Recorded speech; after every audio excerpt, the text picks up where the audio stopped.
الحمد لله رب العالمين وصلى الله على نبينا محمد وعلى آله وصحبه أجمعين نحمده ونصلي على رسوله الكريم أما بعد الإسراء والمعراج ரெண்டு வார்த்தைகள். இதுதான் இன்ஷா அல்லாஹ் இந்த நேரத்தில் நான் பேசுகிற தலைப்பு. அல் இஸ்ரா என்று சொன்னா அல்லாஹ்வுடைய நபி ஸல்லல்லாஹு அலைஹி வஸல்லம் மக்காவிலிருந்து ஜெருசலத்துக்கு பைத்துல் முகத்தஸ் மஸ்ஜிதுல் அக்ஸா இருக்கின்ற ஜெருசலம்ங்கிற நகரத்திற்கு பலஸ்தீனுக்கு ஒரே இரவுல எந்த மனிதனாலும் அப்படி ஒரு பயணத்தை செய்ய முடியாது, அல்லாஹ் நாடினால் தவிர. அப்படி ஒரு பயணத்தை ரசூல் ஸல்லல்லாஹு அலைஹி வஸல்லம் மக்காவிலிருந்து ஒரே இரவுல ஜெருசலத்துக்கு போய் அங்க பைத்துல் முகத்தஸ்ல தொழுகை நடத்தி, நபிமார்களுக்கு தொழுகை நடத்தி, அது வரைக்கும் உள்ள அந்த பயணம் தான் அல் இஸ்ரா. இரண்டாவது அல் மிஅராஜ். மிஅராஜ் இரவுன்னு நம்ம சொல்லுவோம். இஸ்ரா நடந்ததும் மிஅராஜ் நடந்ததும் ஒரே இரவு தான். ஆனா எந்த இரவுன்னு நமக்கு தெரியாது, அல்லாஹ் தான் அறிவான். எந்த மாதம் என்பது கூட உறுதியா நமக்கு தெரியாது. ரஜப் மாதம் கூட சொல்லப்படுது வரலாறுல. ஆனா அல்லாஹ் தான் அறிவான். ரஜப் மாதத்திலேயே தான் நடந்ததா, ரஜப் மாதத்தில் நாம் இந்த இப்போ இருந்து கொண்டிருக்கிற இந்த மாதத்தில் ஒரு இதே மாதத்தின் இரவு தான் நடந்ததா, அல்லாஹ் தான் அறிவான். ஆனால் நடந்தது, அதுல எந்த சந்தேகமும் இல்லை. இஸ்ராவும் நடந்தது, மிஅராஜும் நடந்தது. முதலில் நடந்தது இஸ்ரா. அது என்ன? மக்காவிலிருந்து ரசூல் ஸல்லல்லாஹு அலைஹி வஸல்லம் மிக தொலைவில் இருக்கக்கூடிய பைத்துல் முகத்தஸுக்கு அல்லாஹ்வால் கொண்டு போகப்பட்டாங்க. பைத்துல் முகத்தஸ்ல தொழுகை நடத்தினாங்க. அங்கே நபிமார்களுக்கு தொழுகை நடத்தினாங்க. பிறகு இரண்டாவது மிஅராஜ் நடந்தது. இந்த தொழுகை நடந்து முடிந்த பிறகு ரசூல் ஸல்லல்லாஹு அலைஹி வஸல்லம் அல்லாஹ் தஆலா ஜிப்ரீல் அலைஹிஸ்ஸலாத்து வஸலாமோடு 7 வானங்களையும் தாண்டி கொண்டு போனார். கடைசியா சித்ரத்துல் முன்தஹா 7 வானங்களுக்கு மேல் ஒரு குறிப்பிட்ட தூரம் போன பிறகு ஒரு மரம் இருந்தது, இலந்தை மரம். அதுதான் சித்ரத்துல் முன்தஹா. ஒரு எல்லையில் இருக்கின்ற இலந்தை மரம். அந்த எல்லைக்கு வந்த பிறகு ஜிப்ரீல் சொன்னாங்க, இனிமேல் நான் வருவதற்கு அனுமதி இல்லை, உங்கள் ரட்சகனிடம் உங்கள் ரப்பிடம் நீங்க போகலாம், உங்களுக்கு அனுமதி இருக்குது அப்படின்னு சொல்லிட்டு அனுப்பிட்டாங்க. பிறகு அல்லாஹ் தஆலா ரசூலுல்லாஹ் நம்முடைய நபி ஸல்லல்லாஹு அலைஹி வஸல்லம் அவர்கள் பேசினார். பிறகு என்ன நடந்தது? இது எல்லாவற்றையும் நம்பிக்கை கொள்கிற, ஈமான் கொள்கிற அந்த பயணத்தை தான் மிஅராஜ் என்று சொல்லுவோம். ஆக பூமியிலேயே மக்காவிலிருந்து பைத்துல் முகத்தஸுக்கு ஜெருசலத்துக்கு போனது இஸ்ரா என்றும், பூமியிலிருந்து வானத்தை நோக்கி முதல் வானம் 2 3 4 5 6 7 வானங்களுக்கும் தாண்டி ரசூல் ஸல்லல்லாஹு அலைஹி வஸல்லம் போன அந்த பயணத்தை மிஅராஜ் என்று சொல்லுவோம். அல்லாஹ் சுப்ஹானஹு வ தஆலா குர்ஆனுடைய ஒரு சூரா அல் இஸ்ரா 17வது சூராவுடைய முதல் ஆயத்திலேயே இந்த செய்தியை சொல்லியிருக்கார். இந்த சூராவுக்கு பனி இஸ்ராயில் என்று கூட ஒரு பெயர் இருக்கு. அல்லாஹ் தஆலா இதுல சொல்லுகிறார், அஊது பில்லாஹி மினஷ் ஷைத்தானிர் ரஜீம், பிஸ்மில்லாஹிர் ரஹ்மானிர் ரஹீம், சுப்ஹானல்லதீ அஸ்ரா பிஅப்திஹி லைலன் மினல் மஸ்ஜிதில் ஹராமி இலல் மஸ்ஜிதில் அக்ஸல்லதீ பாரக்னா ஹவுலா لنريه من آياتنا إنه هو السميع البصير. சுப்ஹான், அல்லாஹ் மிகவும் பரிசுத்தமானவன். அல்லாஹ் யார்? அல்லாஹ் எப்படி நம்ம புகழ்வோம்? சுப்ஹானல்லாஹ், அல்லாஹ் மிக பரிசுத்தமானவன். எல்லா பொய்களை விட்டும் அல்லாஹ்வின் மீது இந்த உலக மக்கள் என்னென்ன கற்பனைகளை, பொய்களை எல்லாம் சொல்லி அவனுக்கு இழிவான விஷயங்களை இட்டு கட்டி சொல்றாங்களோ அந்த அத்தனை விட்டும் அவன் பரிசுத்தமான. நீ கடவுள் அப்படி சொன்ன என்ன சொல்ற? கடவுளுக்கு மகன் உண்டு, பிள்ளைகள் உண்டு, மனைவி உண்டு நம்புகிறாங்க. கடவுள் நிறைய பேர் உண்டு நம்புகிறாங்க. இப்படி எத்தனையோ பொய்களை அல்லாஹ்வின் மீது மக்கள் சொல்லிக் கொண்டேதான் இருக்கிறாங்க. அல்லாஹ்வுக்கு எவ்வளவு பலவீனங்கள் கற்பனை பண்றாங்க. இந்த எல்லா கற்பனைகளை விட்டும் அல்லாஹ் பரிசுத்தமான அவனை பரிசுத்தப்படுத்துவதற்கு தான் நாம் மிக தூய்மையான இந்த வார்த்தையை சொல்றோம். என்ன? சுப்ஹானல்லாஹ், சுப்ஹானல்லாஹ். அல்லாஹ் இந்த வார்த்தையை கொண்டு தன்னை சொல்லி வர்ணிக்கிறான். அதுதான் சுப்ஹான அல்லதி, மிக பரிசுத்தமானவனாகிய அல்லாஹ். அவர் எப்படிப்பட்ட? அல்லதி அஸ்ரா பி அப்திஹி, தன்னுடைய அடியாரை அவன் எப்படி என்ன செய்தான்? அழைத்து கொண்டு போனான். ஒரே இரவுல தன்னுடைய அடியார் என்று அல்லாஹ் யாரை சொல்கிறார் தெரியுமா? நம்முடைய நபி முஹம்மது ஸல்லல்லாஹு அலைஹி வஸல்லம் அவர்கள் சொன்னார். முதல் விஷயம் சுப்ஹான என்று அல்லாஹ் சொல்வதை கொண்டு அல்லாஹ் மிக பரிசுத்தமானவன், அவனை நாம் அதிகம் அதிகம் சுப்ஹானல்லாஹ் என்று சொல்லி அவனை புகழ வேண்டும், அவனை போற்ற வேண்டும், தஸ்பீஹ் செய்ய வேண்டும். இரண்டாவது படிப்பனை என்ன தெரியுமா? அல்லதி அஸ்ரா பி அப்திஹி, அவன் தான் தன்னுடைய அடியாரை அழைத்து கொண்டு போனான். இங்க பூமியில மக்காவிலிருந்து மதீனாவுக்கு. ஆகவேதான் அஸ்ரா பி அப்திஹி லைலன், ஒரு இருண்ட இரவிலே, நல்ல இருட்டு நேரம், மக்கள் எல்லாம் தூங்கி கொண்டிருக்கிற நேரம், அந்த நேரத்துல தான் அல்லாஹ் தஆலா தன்னுடைய நபியை, தன்னுடைய அடியார் முஹம்மது ஸல்லல்லாஹு அலைஹி வஸல்லம் அவர்களை அழைத்துக் கொண்டார். எப்படி அழைத்தான்? அந்த நேரத்தில் என்ன நடந்தது, எங்கே கொண்டு போகப்பட்டாங்க அப்படிங்கிற விவரங்கள் கூடுதலா அதிகமா நமக்கு ஹதீஸ்கள் இருக்கு. ஆனா எங்கிருந்து எங்கே கொண்டு போனான் அப்படிங்கிற அல்லாஹ் இந்த ஆயத்துல சொல்றான். லைலம் மினல் மஸ்ஜிதில் ஹராம். அல் மஸ்ஜிதுல் ஹராம் எங்க இருக்கு? மக்காவுல இருக்கு. ஹரம் ஷரீஃப், மஸ்ஜிதுல் ஹராம் என்று சொல்றோம், ஹரம் ஷரீஃப் சொல்றோம். அது என்ன? மக்காவில் இருக்கக்கூடிய காபா. காபாவையும் காபாவை சுற்றி இருக்கிற புனிதமான பூமி, புனிதமான பகுதி, அதான் அல் மஸ்ஜிதுல் ஹராம். ஏன் அதற்கு அல் மஸ்ஜிதுல் ஹராம் என்று வந்திருக்குன்னா அல்லாஹ் ஹராமாக்கிய பூமி அது. என்ன ஹராமாக்கி இருக்கான்? அங்க எந்த ஒரு ஹராமான காரியத்தை செய்யக்கூடாது. ஹராமான காரியங்கள் எல்லாம் ஹராமாக. இன்னும் சொல்ல போனா ஹலாலான சில காரியங்களையும் அல்லாஹ் ஹராமாக்கி வச்சிருக்கான்.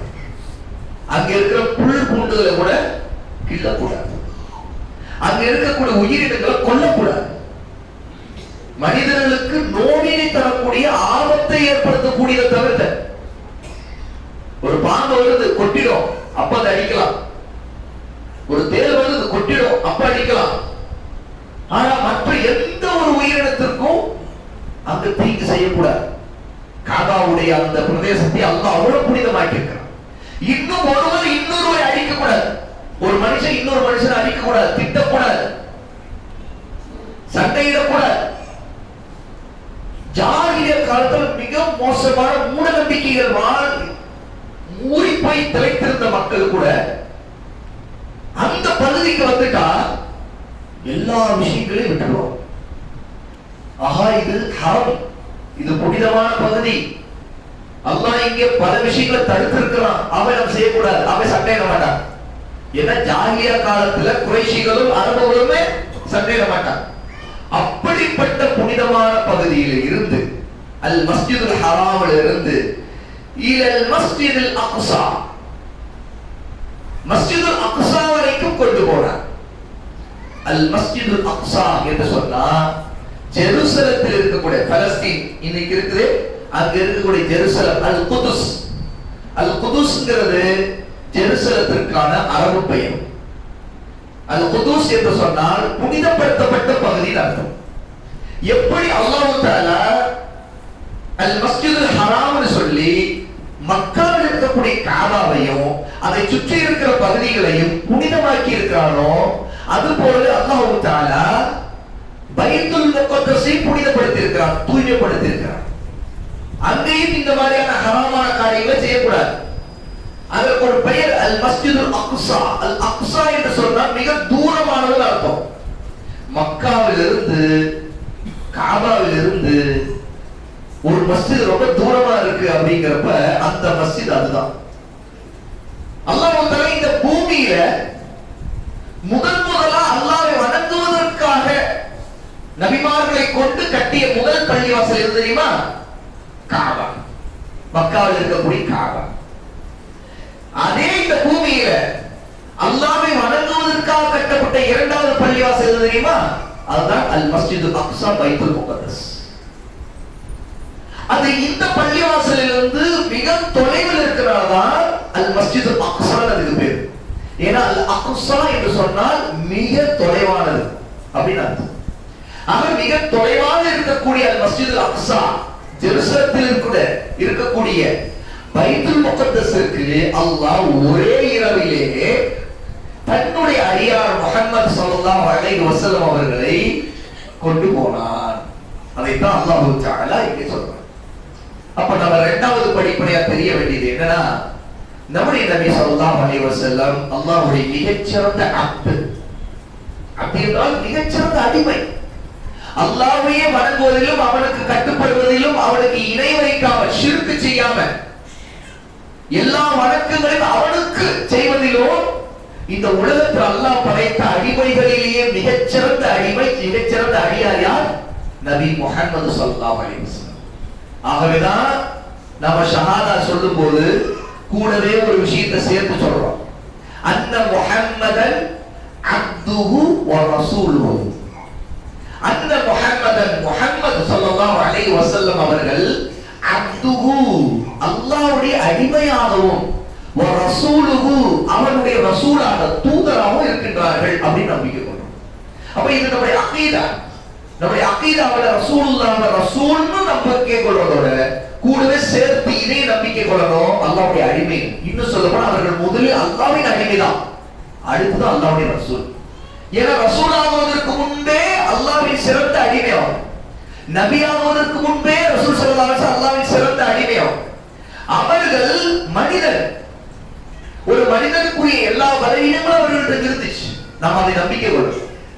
அல்லாஹ்வுடைய ரசூல்னா இந்த பூமியில ஏதோ ஒரு வினோதமான படைப்பு அல்ல, அல்லது மனித இனத்திற்கு அப்பாற்பட்ட படைப்பு அல்ல, அல்லது ஏதோ அவர்களுக்கு ஏதோ தெய்வீக சக்தியெல்லாம் இருக்கு நமக்கு நம்பிக்கை கொள்ளக்கூடாது. மனிதன் நிலையில என்னென்ன பலவீனங்கள் இருக்குமோ அது எல்லாம் ரசூலுல்லாஹ்வுக்கு இருந்தது. ரசூலுல்லாஹ்வுக்கு உடம்பு வலிச்சிச்சு, அவங்களுக்கு நோய் வந்துச்சு, அவங்களுக்கும் அல்லாஹ் நிவாரணத்தை கொடுக்கும்போது அந்த நிவாரணம் கிடைச்சிச்சு. ரசூலுல்லாஹ்வுக்கு வாழ்நாள்ல அதிகமா இருந்த ஒரு நோய் என்ன தெரியுமா? கடைசி வரைக்கும் அவங்களுக்கு இருந்த ஒரு நோய் தலைவலி. அதிகமா ரசூலுல்லாஹ் ரொம்ப கஷ்டப்பட்டு தலைவலியில் தான். அப்ப அந்த தலைவலி இருக்கக்கூடிய ஒரு மனிதர் தான். தொடர்ந்து அப்பப்ப அவங்களுக்கு தலைவலி இருந்துகிட்டு இருக்கு. ரசூலுல்லாஹி ஸல்லல்லாஹு அலைஹி வஸல்லம் சக்கராத்துடைய நேரத்துல கூட ரசூலுல்லாஹ்வுக்கு அதிகமா இருந்த கஷ்டம் இருக்கிற தலைவலி தான். கடுமையான தலைவலி இருந்துச்சு, மிக மிக மோசமான தலைவலி. அதிலே அவர்களுக்கு மயக்கம் வந்துச்சு. அந்த நிலையில ரசூல் ஸல்லல்லாஹு அலைஹி வஸல்லம் இந்த உலகத்தை விட்டு பிரிந்தார். அல்லாஹ் அவருடைய ரூஹை, பரிசுத்தமான ரூஹை எடுத்தார். ஆக அவர்கள் மனிதர்கள் தான். அவர்கள் திருமணம் செய்து கொண்டார்கள், ஒன்றுக்கு பல பெண்களை திருமணம் செய்தார், பிள்ளைகளை பெற்றெடுத்தார், அவர்களும் உணவு உண்டாங்க, அவர்களுக்கு பசி எடுத்துச்சு, உணவு இல்லாத பசியோடு இருந்திருக்கிறார், பல நாட்கள் பசியோடு இருந்திருக்கிறார். அதனால கல்லை கட்டி கொண்டிருக்கிறார் வயிற்றுல. அந்த அளவுக்கு அவர்கள் ஒரு மனித சுபாவம், பலவீனம் எல்லாம் கொண்ட ஒரு மனிதர் தான். ஆனால் நம்மை போன்றவர் அல்ல. நாமும் அந்த பலவீனம் உள்ளவர்களாக இருந்தால் நம்மை போன்றவர் அல்ல. ஏன்? அல்லாஹ் அவருடைய அந்தஸ்தை உயர்த்தினார். எப்படி? நபியாக ஆக்கினார். அல்லாஹ்விடமிருந்து அவர்களுக்கு வஹி வந்தது. அல்லாஹ் தன்னுடைய நபியை அங்கீகரித்தான். அவர்களிடம் அவருடைய சிறந்த வார்த்தைகளை இறக்கினார். அதுதான் குர்ஆன். நாம ஈமான் கொள்ளக்கூடிய அல்லாஹ்வுடைய குர்ஆன் இருக்கு, அல்லாஹ்வுடைய வார்த்தைகள். அந்த வார்த்தைகள் எப்படி இறக்கப்பட்டுச்சு? மனிதர்களில் மிகச்சிறந்த அடிமையாக அல்லாஹ்வை வணங்கி கொண்டிருந்த நம்முடைய நபி முஹம்மது ஸல்லல்லாஹு அலைஹி வஸல்லம் அவர்களுக்கு இறக்கப்பட்டுச்சு. ஜிப்ரீல் அவரிடம் வந்தார். ஜிப்ரீல் அலைஹிஸ்ஸலாத்து வஸலாம் ரசூலுல்லாஹ்வுக்கு ஓதி காட்டினார். அந்த ஓதி காட்டப்பட்டது ரசூலுல்லாஹ்வுடைய உள்ளத்தில் அப்படியே பதிஞ்சிச்சு. அப்படியே மனப்பாடமாக அல்லாஹ் தஆலா அவருடைய உள்ளத்திலே இறக்கினார். பிறகு நபி ஸல்லல்லாஹு அலைஹி வஸல்லம் மக்களுக்கு ஓதி காட்டினார். சஹாபாக்கள் அதை பெற்றுக்கொண்டார். அவர்கள் அதை மனப்பாடம் செய்தாங்க, அவர்கள் அதை எழுதி வைத்துக் கொண்டாங்க. பிறகு இப்படி தொகுக்கப்பட்டதுதான் இன்னைக்கு நம்முடைய கையில் இருக்கக்கூடிய அல்லாஹ்வுடைய அல் கலாம், கிதாபுல்லாஹ், அல்லாஹ்வுடைய வேதம், அவருடைய வார்த்தைகள். அப்ப இது எல்லாமே ரசூலுல்லாஹ் வழியாகத்தான் நமக்கு கிடைச்சிருக்குங்கிறத அவரை ரசூலுல்லாஹ் என்று சொல்றோம். அல்லாஹ்வுடைய ரசூல், அல்லாஹ்வுடைய தூதர் என்று சொல்றோம். ஏன்னா அவர்களுக்கு வஹி இறங்கியது, நமக்கெல்லாம் வஹி இறங்காது. எந்த மனிதனுக்கும் நபி ஸல்லல்லாஹு அலைஹி வஸல்லம் மரணத்துக்கு பிறகு யாருக்கும் வஹி இறங்காது. ஏன்னா இனி யாரும் நபியாக வர முடியாது, யாரும் ரசூலாக வர முடியாது. ஏனென்றால் அல்லாஹ் தஆலா வஹியை நிறுத்தி விட்டான். இனி யாரையும் அல்லாஹ் நபியாக அனுப்ப மாட்டான். அவை கடைசி நபி, கடைசி ரசூல் யார்? நம்முடைய நபி முஹம்மது ஸல்லல்லாஹு அலைஹி வஆலிஹி வஸல்லம். அப்ப அல்லாஹ்வுடைய அடியார்கள் மிகச்சிறந்த அடியாராக அல்லாஹ் தஆலா அஸ்ரா பி அப்திஹி என்று தன்னுடைய அடிமையாக அழைத்துக் கொண்டத எங்க இஸ்ராவின் சம்பவத்தை சொல்லும்போது அல்லாஹ் இந்த வசனத்துல நமக்கு சொல்றான். மூன்றாவது படிப்பு என்னன்னு கேட்டா, இது ஒரு இரவு நேரத்துல நடந்துச்சு. அப்ப அல்லாஹ் தஆலா லைலன்னு சொல்லும்போது அது இருட்டாக இருக்கக்கூடிய ஒரு இரவு நேரம். மனிதர்கள் எல்லாம் தூங்கிக் கொண்டிருக்கிற ஒரு நேரத்துல, வெளிச்சம் இல்லாத நேரத்துல இந்த பயணம் நடந்துச்சு. பயணம் எங்கிருந்து எங்க நடந்துச்சு? முதல்ல அல் மஸ்ஜிதுல் ஹராம், மக்காவில் இருக்கக்கூடிய காபத்துல்லாஹ்வில் இருந்து ஜெருசலத்தில் இருக்கக்கூடிய அல் மஸ்ஜிதுல் அக்ஸா, தூரமா இருக்கக்கூடிய அந்த மஸ்ஜித் வரைக்கும் முதலாவதாக இந்த பயணம் நடந்தது. ஆகவேதான் அஸ்ரா பி அப்திஹி அல்லாஹ் சொல்றதுல இருந்து அந்த இஸ்ரா இதுதான்.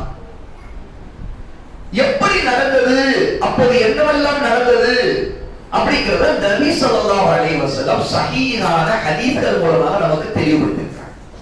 ஆகவே குர்ஆனுடைய ஒரு ஆயத்தை படிக்கும்போது அந்த ஆயத்தை நல்லா விளங்கிக் கொள்ளணும், புரிந்து கொள்ள வேண்டும்னா நாம சஹீஹான ஆதாரபூர்வமாக அல்லாஹ்வின் நபியிடமிருந்து சொல்லப்பட்ட வார்த்தைகள், அதை நபி தோழர்கள் காதால கேட்டு அதை தன்னோடு இருக்கக்கூடிய மக்களுக்கு அவர்கள் சொல்ல, இப்படி அடுத்தடுத்து ஒவ்வொரு தலைமுறையா ஒவ்வொரு பரம்பரையா மக்கள் எல்லாம் கேட்டு இப்படி ஆதாரபூர்வமா உறுதியா பதிவு செய்யப்பட்ட ஹதீஸ்களை தான் நம்ம சஹீஹான ஹதீஸ்கள் சொல்றோம்.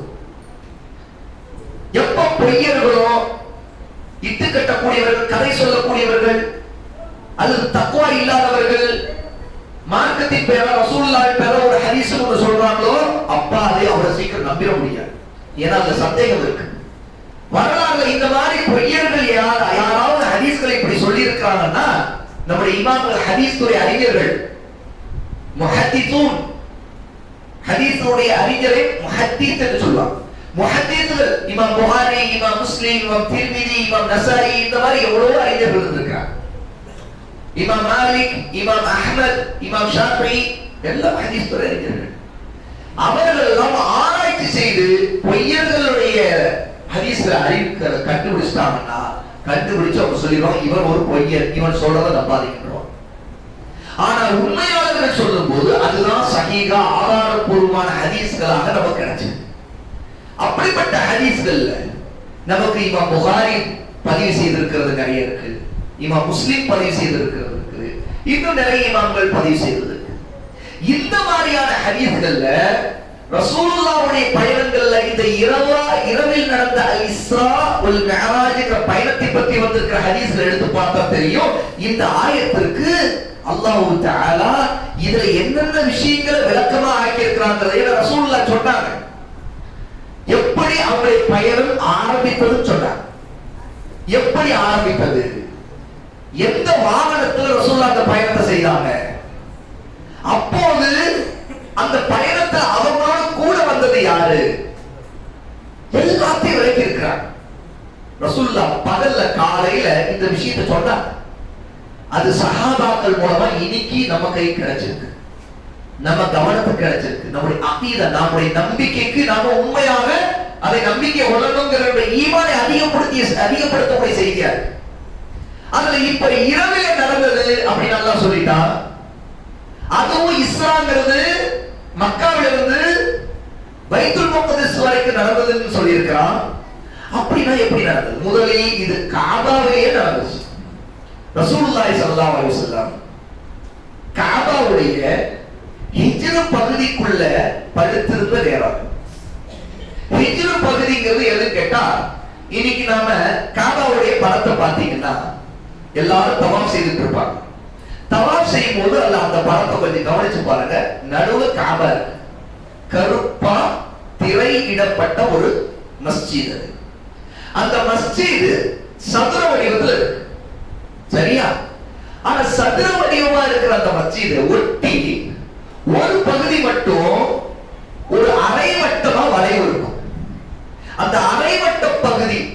கேட்டா அதுதான் ஹிஜ்ர் பகுதின்னு சொல்லுவாங்க. அந்த அல் ஹிஜ்ர் பகுதிங்கிறது காபாவுடைய பகுதி தான், அதுவும் மஸ்ஜிதுடைய பகுதி தான். அங்கேயும் ஒருத்தர் தொழுகிறான்னா அவர் காபாவிற்கு உள்ளே தொழுதுவார். ஆனா காபாவுக்குள்ள பொதுமக்களுக்கு அவ்வளவு சீக்கிரம் அனுமதி இல்லை. அங்க பூட்டு போடப்பட்டிருக்கு, கதவு மூடி இருக்கு. ஆனா ஹிஜ்ர் பகுதியில் ஒருத்தர் தொழுதாலே காபாவுக்குள்ள தொழுதாய் 2 ரக்காயத்தாவது வாய்ப்பு கிடைச்சா அந்த ஹிஜ்ர் பகுதியில் மக்கள் தொழுவதற்கு போட்டிடுவார்.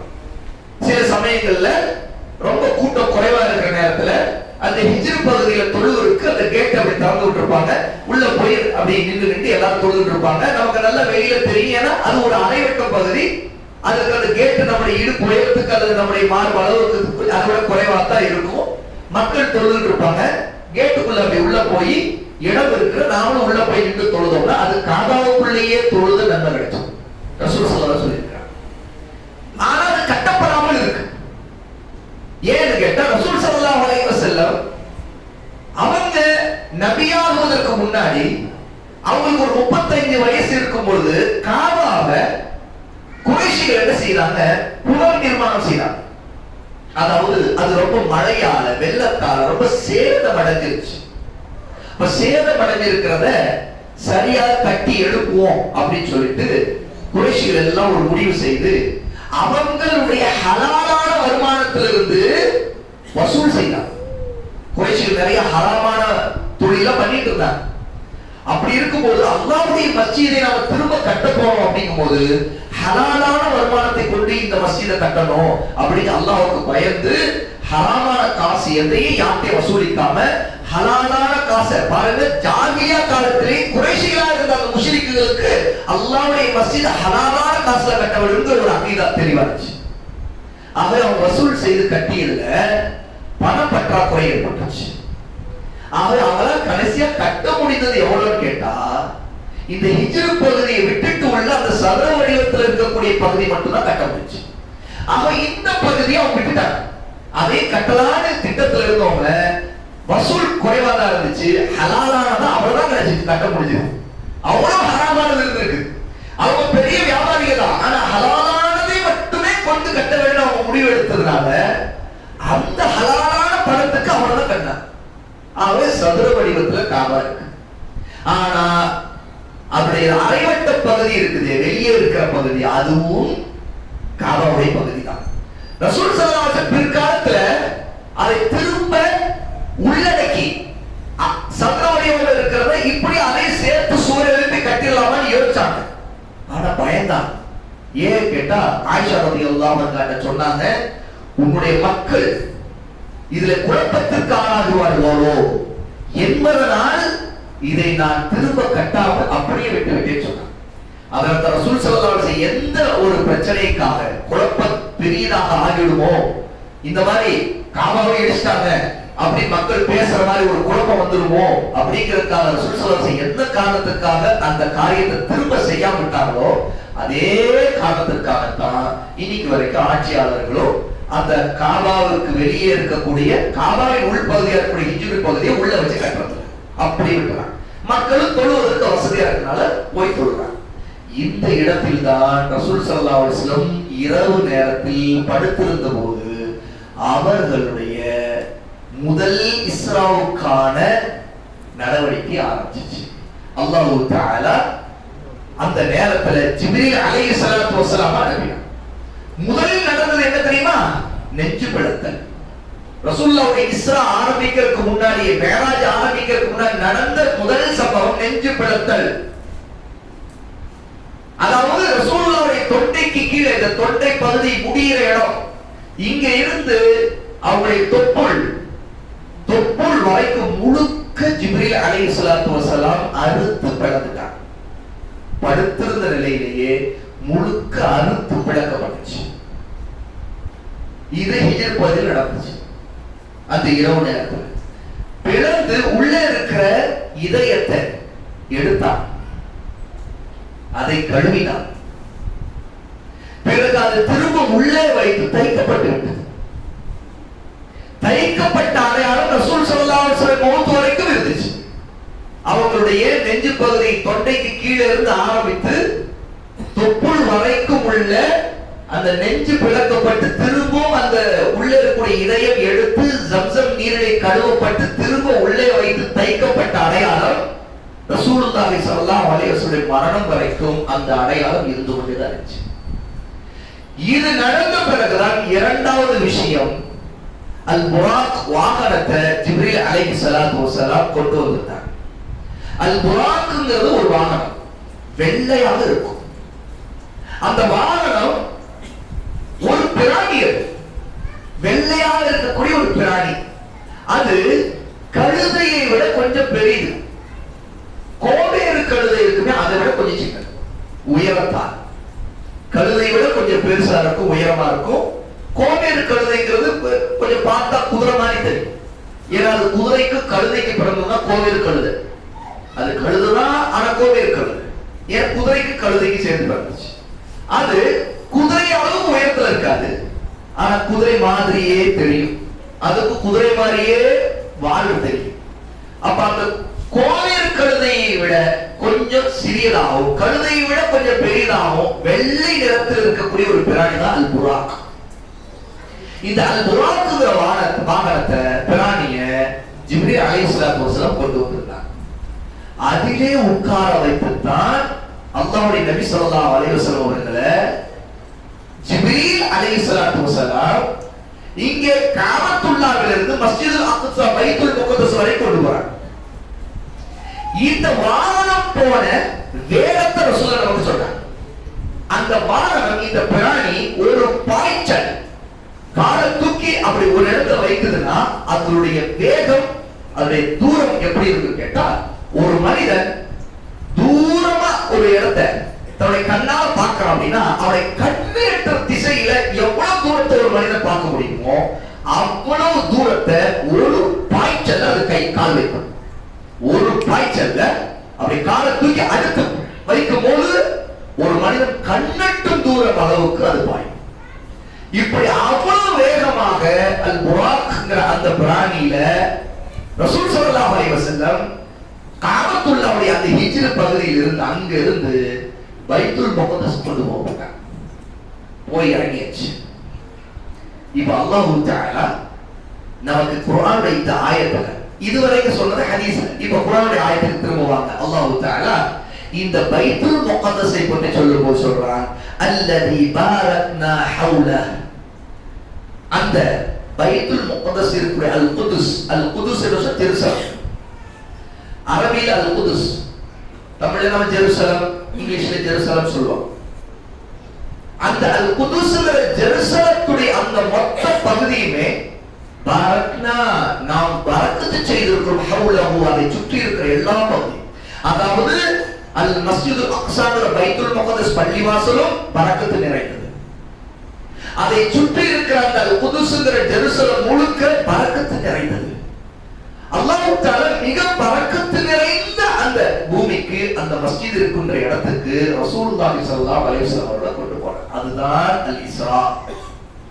ரசூலுல்லாஹ் போன உடனே அல் மஸ்ஜிதுல் அக்ஸா உடைய வாசல், அது நுழையக்கூடிய வாசல்ல அங்கே நபிமார்கள் எப்போதுமே பைத்துல் முகத்தஸ்ல தொழுகை செய்துட்டு இருந்தாங்க. ஆரம்பத்துல அவங்க உயிரோடு இருந்த காலங்கள்ல, ஏன்னா அது பரக்கத்து நிறைந்த பூமிங்கிறதுக்கு முக்கியமான காரணம் என்ன தெரியுமா?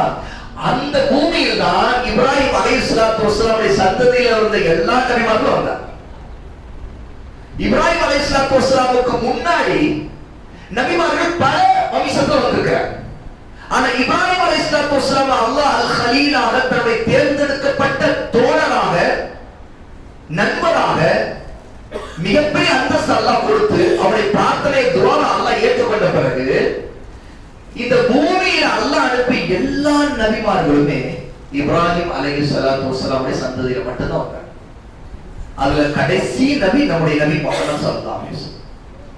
அதற்கு முன்னாடி பல நபிமார்கள் வந்தாங்க. இப்ராஹிம் அலைஹிஸ்ஸலாத்து வஸலாம் வந்து ஈசா அலைஹிஸ்ஸலாத்து வஸலாம் வரைக்கும் எல்லாருமே வந்தவங்க எங்க வந்தவங்கன்னா பைத்துல் முகத்தஸ் இருக்கக்கூடிய அல் குதுஸ் பகுதியில் வந்தோம். அங்கதான் அவர்களுடைய தாவா ஆரம்பிச்சு. அவர் நபிமாருடைய தாவா, இப்ராஹிம் அலைஹிஸ்ஸலாத்து வஸலாம் சந்ததியினர் ஆக வந்தவர்கள் உள்ள நபிமாருடைய தாவா எல்லாம் அல்லாஹ்வின் பக்கம் அழைக்கின்ற தௌஹீதின் பக்கம் மக்களை அழைத்து ஷிர்க்கை விட்டு தடுக்கக்கூடிய மகத்தான தாவாவுடைய பொறுப்பில் வந்தவர்கள் பலர் எல்லோருமே அந்த பரக்கத்து நிறைந்த அந்த மஸ்ஜிதுக்கு வந்து தொழுது போயிருக்காங்க. அது மட்டும் இல்ல, ரசூல் ஸல்லல்லாஹு அலைஹி வஸல்லம் ஒரு அழகான விஷயத்தை சொல்றாங்க. என்ன தெரியுமா? அந்த நபிமார்கள் வாழும்போது அவங்களும் ஒரு குதிரையோ ஒரு கழுதையோ ஒரு கோவில் கழுதையோ அவங்க வந்திருப்பாங்க இல்லையா, அது ஒரு ஒட்டகத்தை வந்திருப்பாங்க இல்லையா.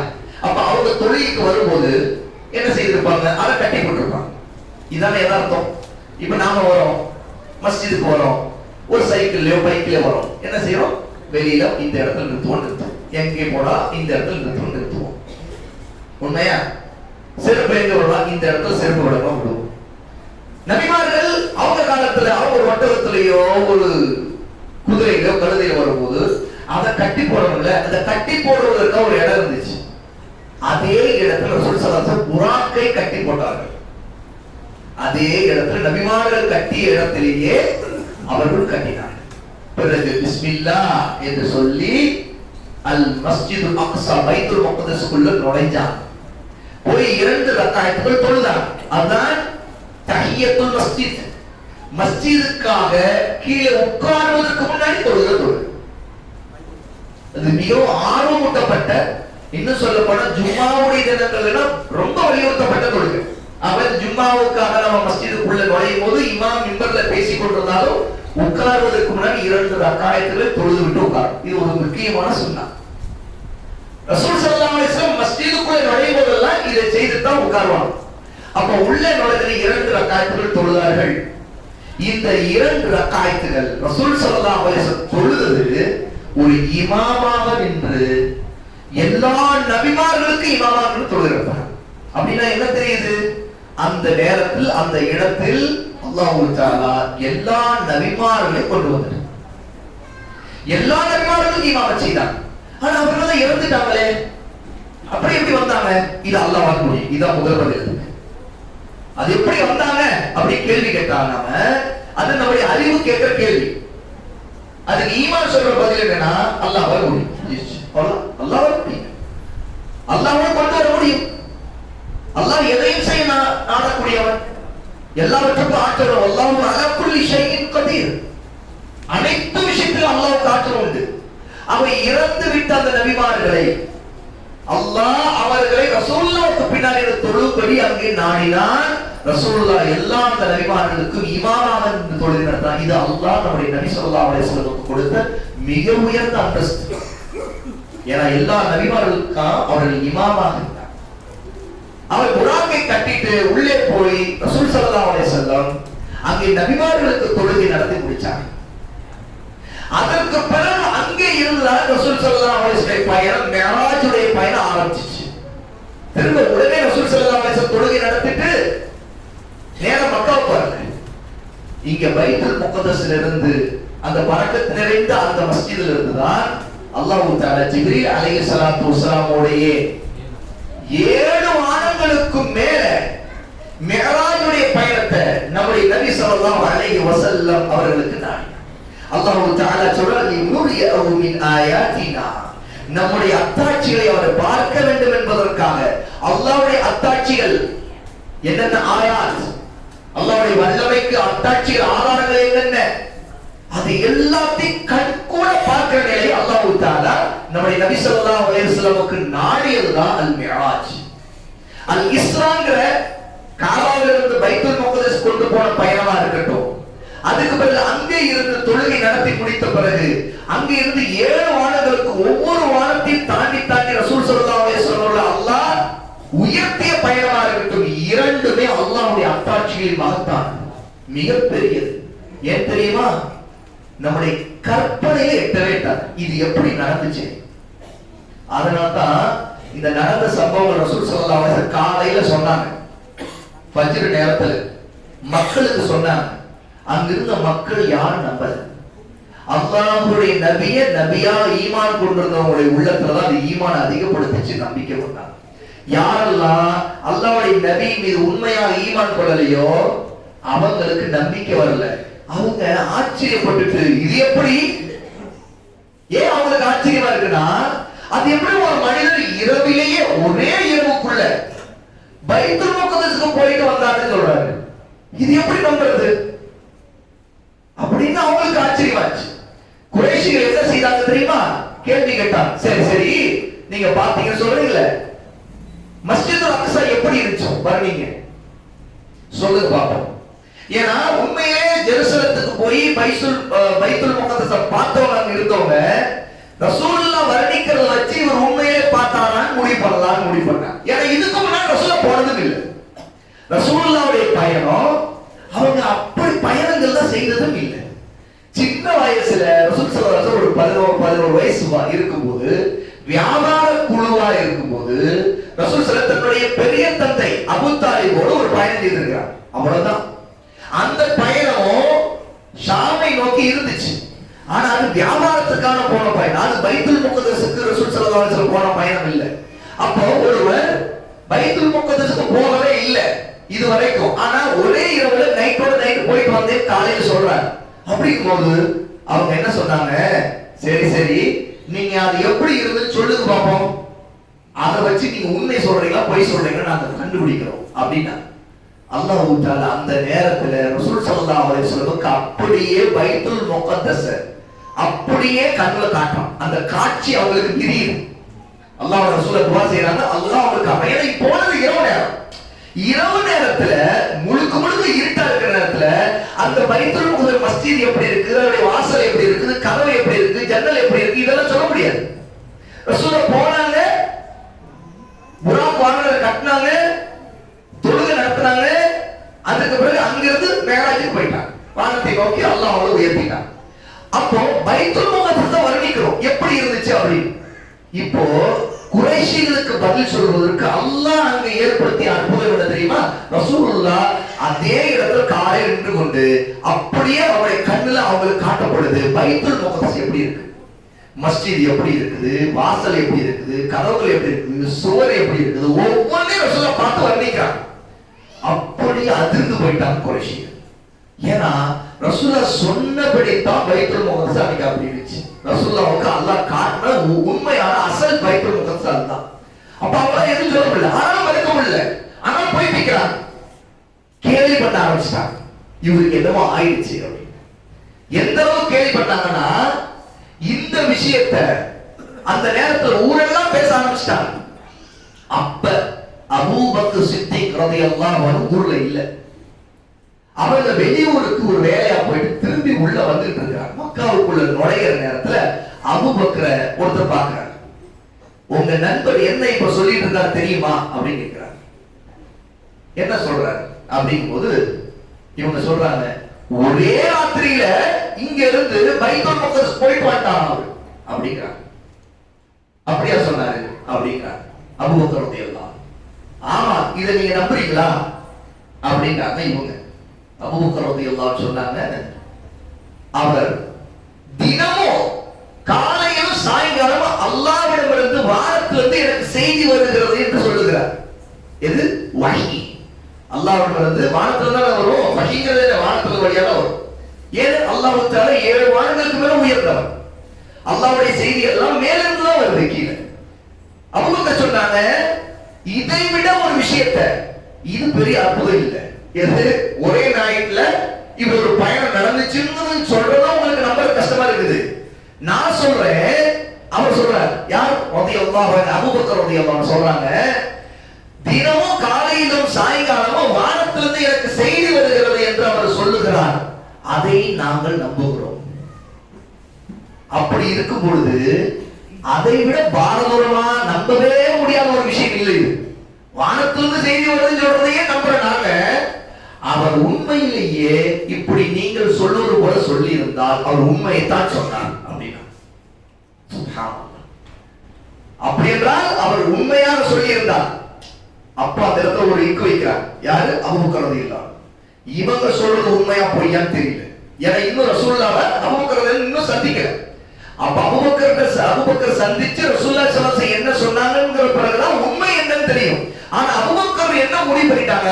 இவங்க அல்லாஹ்வின் தூதர் ஒன்று சொல்றாங்க, அது இன்னும் உண்மையா பொய்யான்னு தெரியல. ஆனா அல்லாஹ்வின் தூதர் உண்மையிலே சொல்லியிருந்தாங்க அப்படின்னா அது என்ன? உண்மைதான், முடிஞ்சு போச்சு.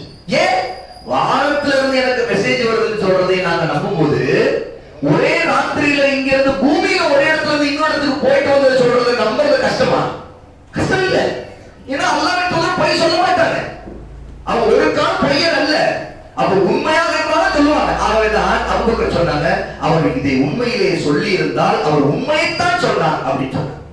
ஆகவேதான் இந்த சம்பவத்துல தான் இது ரசூலுல்லாஹ்வுக்கு முன்னாடி இது போய் சேரும்போது ரசூல் ஸல்லல்லாஹு அலைஹி வஸல்லம் அபூபக்கர் ரலியல்லாஹு அன்ஹு ஈமானுடைய உண்மை, சிதுக்னா உண்மை, அந்த உண்மையான ஈமான பாராட்டி அங்கீகரிச்ச அப்போதுதான் அபூபக்கருக்கு ஒரு பெயர் சொன்னாங்க, அஸ்-சித்தீக். அஸ்-சித்தீக்ங்கிற பெயர் அபூபக்கர் ரலியல்லாஹு அன்ஹு எப்போது வந்தது? இந்த மிஅராஜுடைய சம்பவம், இஸ்ராவுடைய சம்பவம் நடந்த அந்த ராத்திரி. அடுத்த நாள் மக்கள் எல்லாம் பேசிட்டு இருக்கும்போது, அதை சிரிச்சுட்டு இருக்கும்போது, இதெல்லாம் நம்ப முடியுதா அப்படின்னு சொல்லிட்டு இருக்கும்போது, உண்மையிலே ரசூலுல்லாஹ் சொன்னாங்க உண்மைதான் அப்படின்னு ஈமானை கொண்டு உண்மைப்படுத்தினாங்க இல்லையா? அதனால தான் அபூபக்கர் அஸ்-சித்தீக் ரலியல்லாஹு அன்ஹு என்று அவங்களுக்கு பேர் வந்துச்சு. அப்ப இந்த சம்பவத்துக்கு பிறகு ரசூல் ஸல்லல்லாஹு அலைஹி வஸல்லம் சொல்றதை யாராலும் மறுக்க முடியல. அப்புறம் ரசூல் ஸல்லல்லாஹு அலைஹி வஸல்லம் இன்னும் நிறைய விஷயங்களை சொன்னாங்க. அதுதான் அல்லாஹ் தஆலா அங்க பைத்துல் முகத்தஸ்ல இருந்து 7 வானங்களுக்கும் அல்லாஹ் தன்னுடைய அடியார் முஹம்மது ஸல்லல்லாஹு அலைஹி வஸல்லம் உயர்த்தியதை பத்தி, அங்க நடந்ததை பற்றி சம்பவம். அதே மாதிரி இருக்கும். என்ன எவ்வளவு இருக்குது? ஜியோட வந்துட்டாங்க. இன்ஷா அல்லாஹ் பரக்கல்லாஹு ஃபீக். இடைவெளியா? ஓகே, நாம இன்னும் எத்தனை நிமிஷம்? ஓகே, 5 நிமிஷம். அப்போ ரசூல் ஸல்லல்லாஹு அலைஹி வஸல்லம் இஸ்ராவுடைய இந்த சம்பவத்துக்கு பிறகு அடுத்து மிஅராஜ் செய்றாங்க. அது இன்னும் விரிவான பெரிய சம்பவம். ஆனா சுருக்கமாக நான் சொல்றேன். அல்லாஹ் தஆலா புராக் வாகனத்துல, பிராணியில ரசூலுல்லாஹ் உட்கார வைத்து ஜிப்ரீல் அலைஹிஸ்ஸலாத்து வஸலாம் அவரை அழைத்து கொண்டு மேலே உயர்ந்து போறாங்க. ரசூல் ஸல்லல்லாஹு அலைஹி வஸல்லம் முதல் வானத்துக்கு கொண்டு போகப்படுறாங்க. முதல் வானத்துக்கு வாசல் இருக்கு, கதவு இருக்கு. அந்த கதவு திறக்கப்பட்டாதான் அந்த வானத்துக்கு உள்ள போக முடியும். ஜிப்ரீல் போய் கதவு பக்கத்துல நின்னுட்டு கதவை திறக்க சொல்றாங்க. உடனே அங்க அந்த வாசலுக்கு, முதல் வானத்தின் வாசலுடைய காவலர் இருக்கிறார், செக்யூரிட்டி மலக்கவர். அவர் கேட்கிறார், மன்னன் நீங்க யாருன்னு கேட்கிறார். ஜிப்ரீல் அலைஹிஸ்ஸலாம் ஜிப்ரீல் என்று சொல்றாங்க. மம்மக் உங்களோட இருக்கின்றவர் யார் அப்படின்னு கேட்கிறார். உங்களோட கூட இருக்கிறவர் யாருன்னு கேட்கிறார். முஹம்மது ஸல்லல்லாஹு அலைஹி வஸல்லம். இப்படி சொன்ன உடனே அந்த மலக்கு சொல்கிறார், அவருடைய வேலை தொடங்கி விட்டதா, அவருடைய பணி தொடங்கிருச்சா? ஏன்னா அந்த மலக்குக்கு தெரியும் ரசூல் ஸல்லல்லாஹு அலைஹி வஸல்லம் வருவாங்க, தாவா ஆரம்பிப்பாங்க, அல்லாஹ்விடமிருந்து அவங்களுக்கு அறிவிக்கப்பட்டிருக்குது. ரசூல் ஸல்லல்லாஹு அலைஹி வஸல்லம் மக்காவுடைய பணியை தொடங்குவாங்க, மதீனாவுல முடிப்பாங்க. இதெல்லாம் அந்த மலக்குக்கு அறிவிக்கப்பட்ட விஷயம். அவர்களுடைய பணி ஆரம்பித்து விட்டதா அப்படின்னு கேட்கிறாங்க. ஆமா, ஆரம்பிச்சிருச்சு. இப்படி அழைச்சிட்டு வரும்படி கட்டளை வந்திருக்குதா, இதுக்கு அனுமதி இருக்குதா கேட்கிறாங்க ஜிப்ரீல்ட்ட. அவர் ஆமா திறங்க அப்படின்னு சொன்ன உடனே பிறகுதான் முதல் வானத்தின் வாசல் திறக்கப்படுது. அந்த மலக் ரசூலுல்லாஹ் வாழ்த்தி வரவேற்கிறார். அந்த முதல் வானத்தை ரசூல் ஸல்லல்லாஹு ஆதம் அலைஹிஸ்ஸலாத்து வஸலாம் பார்க்கறார். முதல் மனிதர், முதல் நபி அவங்கதான். உடனே ஆதம் அலைஹிஸ்ஸலாத்து வஸலாம் என்னுடைய பிரியமான மகனேன்னு சொல்லி, சிறந்த தோழரே சொல்லி அரவணைச்சு ஆதம் அலைஹிஸ்ஸலாத்து வஸலாம் ரசூலுல்லாஹ்வுக்கு வாழ்த்து சொல்றாங்க, துஆ செய்றாங்க. பிறகு அதற்கு பிறகு அங்கே இருந்து அடுத்த வானம். இப்போ சுருக்கி சொல்றதா சொல்றேன். முதல் வானத்தில் நடந்த போது இரண்டாம் வானத்திலும் அந்த மலக்கு அனுமதிக்கு இருக்குதான் கேட்கிறார். கூட யாருன்னு கேட்கிறார். ஜிப்ரீல் பதில் சொல்றார். பிறகு திறக்கப்படுது இரண்டாவது வானம். இரண்டாவது வானத்தில் ரசூல் ஸல்லல்லாஹு அலைஹி வஸல்லம் நபிமார்களை பார்க்கறாங்க. அங்க ஈசா அலைஹிஸ்ஸலாத்து வஸலாம் பார்க்கறாங்க, யஹ்யா அலைஹிஸ்ஸலாத்து வஸலாம் பார்க்கறாங்க. அவங்களும் ரசூலுல்லாஹ் வரவேற்று அரவணைச்சு அவங்களுக்கு துஆ செய்றாங்க. பிறகு அவங்களுடைய வாழ்த்து துஆக்களுக்கு பிறகு அடுத்து மூன்றாவது வானம். மூன்றாவது வானத்தில் ரசூல் ஸல்லல்லாஹு அலைஹி வஸல்லம் யூசுப் அலைஹிஸ்ஸலாத்து வஸலாம் பார்க்கறாங்க.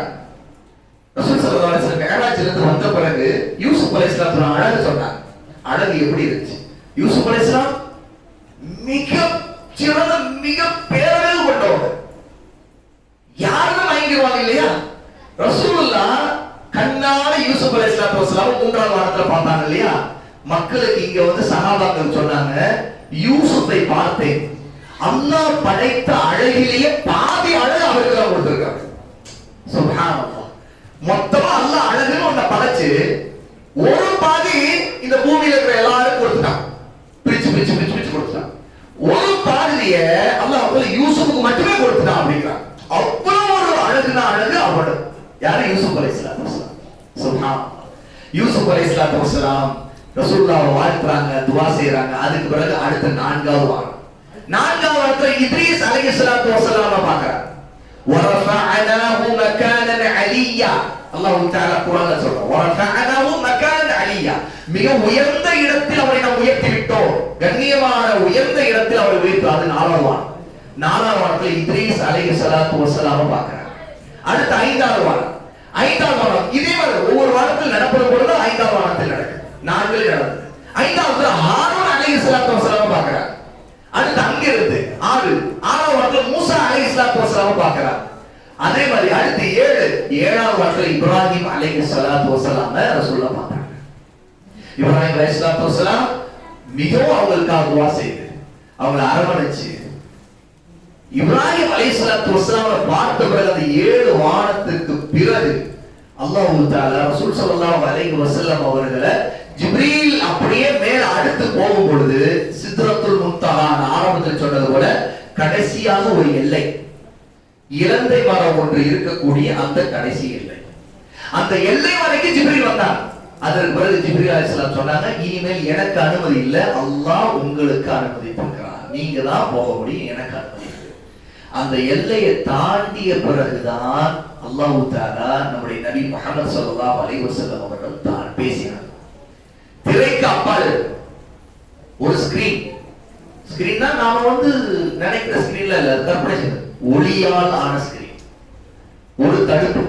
அல்லாஹ்வுடைய குரல் கேட்குது, ரசூலுல்லாஹ் பேசுறாங்க, அல்லாஹ் ரசூலுல்லாஹ்வோட பேசுறாங்க.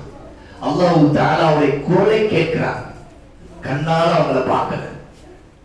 அப்ப அல்லாஹ் தஆலா அந்த நேரத்துல ரசூலுல்லாஹ்வுக்கு கொடுத்த ஒரு மிகப்பெரிய அன்பளிப்பு என்ன தெரியுமா? அல்லாஹ்வை சந்திச்ச நேரத்துல அதுதான் இன்று நாம் தொழுது கொண்டிருக்கிற 5 வேளை தொழுகை. முதலில் அது கொடுக்கப்பட்டது 50 தொழுகைகள். 50 தொழுகையை அல்லாஹ் கொடுத்தோடனே ரொம்ப சந்தோஷமா நம்முடைய நபி ஸல்லல்லாஹு அலைஹி வஸல்லம் திரும்பி வராங்க. திரும்பி வர நேரத்துல 6வது வாரத்துல மூசா அலைஹிஸ்ஸலாத்து வஸலாம் கேக்குறாங்க, உங்களுடைய ரப்பிடம் நீங்க என்ன வாங்கிட்டு வந்தீங்க அப்படின்னு. ரசூலுல்லாஹ் சொல்றாங்க, என்னுடைய ரப்பிடம் என்னுடைய உம்மத்திற்கு தொழுகை வாங்கிட்டு வந்திருக்கு, 50 தொழுகைகள். மூசா சொன்னாங்க, உங்களுடைய சமுதாயம் தாங்காது, நீங்க போய் உங்க ரப்பிடம் குறைத்து கேளுங்க. திரும்ப ரசூலுல்லாஹ் திரும்பி போனாங்க, அல்லாஹ் ஒருத்தர் 5ஐ குறைக்கிறான். திரும்ப மூசா வராங்க, மூசாவோட வராங்க 6வது வாரத்துல. ரசூலுல்லாஹ்வோட மூசா விடல, இல்ல உங்க சமுதாயம் தாங்காது, நீங்க இன்னும் குறைத்து கேளுங்க. போறாங்க, இன்னும் 5 10 இப்படியே குறைஞ்சு குறைஞ்சு கடைசி 5க்கு வந்துருச்சு. திரும்ப திரும்ப அனுப்புறவங்க யாரு? மூசா அலைஹிஸ்ஸலாத்து வஸலாம். சுப்ஹானல்லாஹ். மூசா அலைஹிஸ்ஸலாம் வந்த பிறகு 5 வாங்கிட்டு வந்திருக்கேன்னு சொன்னாங்க ரசூலுல்லாஹ். உங்க சமுதாயம் தாங்காது, இன்னும் குறைச்சு கேளுங்க அப்படின்னா ரசூலுல்லாஹ் சொன்னாங்க, என் ரப்பிட இன்னும் நான் குறைத்து கேட்க வெட்கப்படுறேன். ரசூலுல்லாஹ் 5ல இன்னும் குறைச்சு கேட்க வெட்கப்பட்டாங்க. நாம அந்த 5 கூட ஒழுங்கா தொழாம நமக்கு வெட்கமே இல்லை. அல்லாஹ் முன்னாடி, ரப்புக்கு முன்னாடி நமக்கு வெட்கமே இல்லை. அல்லாஹ் பாதுகாக்கணும். எவ்வளவு பெரிய கேடு பாத்தீங்களா நம்முடைய வாழ்க்கையில, நம்முடைய உம்மத்துல எத்தனை பேர். இப்ப மூசா அலைஹிஸ்ஸலாத்து சொன்ன மாதிரியே இந்த மக்கள், ஏன்னா மூசா அலைஹிஸ்ஸலாம் ஒரு பெரிய கூட்டத்தை சந்திச்சோம், பனி இஸ்ராயீல் மோசமான கூட்டம். அப்ப மனிதனுடைய இயல்பு எவ்வளவு மோசமா இருக்குன்னு விளங்குறதுனால மூசா அலைஹிஸ்ஸலாம் இல்ல குறைச்சு கேளுங்க. அப்ப மூசா அப்பா சொல்றாங்க, உங்க சமுதாயம் இதுவும் தாங்காது. அதே மாதிரிதான் நடந்துகிட்டு இருக்கு. நம்ம சமுதாயத்துல இன்னும் எத்தனை பேர் 5 வேளை கூட தொழாதவங்க தான் அதிகம். 5 வேளை தொழுகிறவங்க எவ்வளவு? ரொம்ப ரொம்ப குறைவு. ஆனா இந்த உம்மத் இந்த 5ஆவது ரப்புக்கு நன்றி செலுத்தக்கூடியதாக இருக்க வேண்டும்ங்கிறதுக்கு ரசூலுல்லாஹ் இதுல குறைச்சு கேட்க வைக்கப்பட்டாங்க. நமக்கு அது வெட்கமே இல்லை, ரப்புக்கு முன்னாடி வெட்கமே இல்லை. அல்லாஹ் பாதுகாக்கணும். எவ்வளவு பெரிய ஒரு மோசமான பலவீனமான நிலையில ஒரு வெட்கமே இல்லாத மனிதர்களா நம்ம இருந்துட்டு இருக்கோம். அந்த தொழுகையில குறைவு செய்யுது. அப்ப ரசூலுல்லாஹ் அந்த 5 வேளை தொழுகை வாங்கி கொண்டு வந்து அது கடமையானது மிஅராஜுடைய இந்த நேரத்தில் தான், இந்த சம்பவத்துல தான். அப்ப இந்த படிப்பினைகளை எல்லாத்தையும் நாம பார்க்கும்போது அல்லாஹ் தஆலா தன்னுடைய அடியார் முஹம்மது ஸல்லல்லாஹு அலைஹி வஸல்லம் அவர்களை மிகப்பெரிய கண்ணியத்தை அவங்களுக்கு கொடுத்து அவங்களுக்கு தொழுகையை கடமையாக்கி இஸ்லாமுடைய 5 தூண்கள்ல ஷஹாதாவுக்கு அடுத்து எது மிக முக்கியமான கடமை? இரண்டாவது கடமை தொழுகை, 5 வேளை தொழுகை. அப்ப அந்த 5 வேளை தொழுகைங்கிற இந்த மகத்தான கடமை நமக்கு கடமையானதே இந்த மிஅராஜுடைய நேரத்துல தான். அப்ப இந்த படிப்பினையை உணரும் போது தொழுகையின் முக்கியத்துவத்தை உணரணும். அல்லாஹ்வுக்கு அடிமையா இருக்கக்கூடிய நல்ல ஆபிதாக நாம இருக்கணும்ங்கிற உணரணும். அல்லாஹ்வுடைய வல்லமையை நம்ம உணரணும். அல்லாஹ்வுடைய நபியை எவ்வளவு பெரிய அந்தஸ்து உயர்த்தி இருக்கிறாங்கிறத அந்த நபியை நம்ம அதிகமாக நேசிக்கணும். அல்லாஹ் தஆலாவுக்கு நன்றி செலுத்தக்கூடிய எவ்வளவு நல்லடியாராக அவன்கிட்ட இன்னும் தொழுகை குறைத்து கேட்க வெட்கப்பட்டாலும் அந்த வெட்க உணர்ச்சியே நமக்கு வரணும். இது எல்லாத்தையும் உணர்ந்தாதான் இஸ்ராவிலும் மிஅராஜிலும் நமக்கு கிடைக்கக்கூடிய படிப்பனைகள் மூலமாக நம்முடைய ஈமானை நாம் அதிகப்படுத்தி அல்லாஹ்வுக்கு பிடித்த மனிதர்களாக நல்லடியார்களாக நம்ம அனைவரும் இருக்க முடியும். அல்லாஹ் தஆலா அப்படிப்பட்ட நல்லவர்களாக அனைவரையும் ஆக்குவானாக. வ ஆஹிரு தஅவானா அல்ஹம்துலில்லாஹி ரப்பில் ஆலமீன்.